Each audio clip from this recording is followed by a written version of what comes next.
Salom, sizlar bilan doktor Mansur. Ahvollaringiz yaxshimi? Hali ham navbat ol ilovasidan foydalansammi, yo'qmi deb o'ylanib yuribsizmi? Siz bilan bir vaqtda xabar topgan ba'zi mutaxassislar allaqachon ilovadan foydalanishni yo'lga qo'yib, ishxonasida tartib va osudalikka erishib bo'ldi. Vaqt borida bir qadam oldinga chiqib olish kerak, birodar.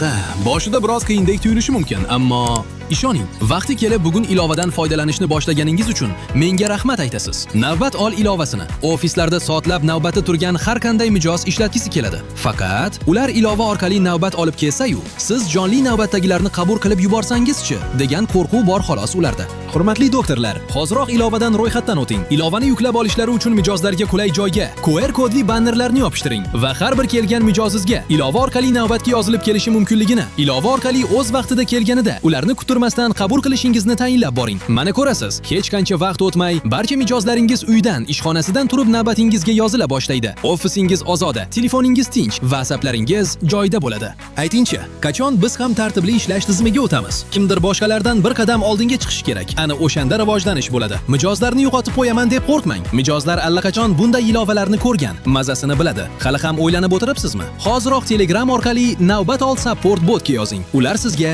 yordam berishadi. Salomat bo'ling, qadrdon. Sog'lig'ingizni asrang.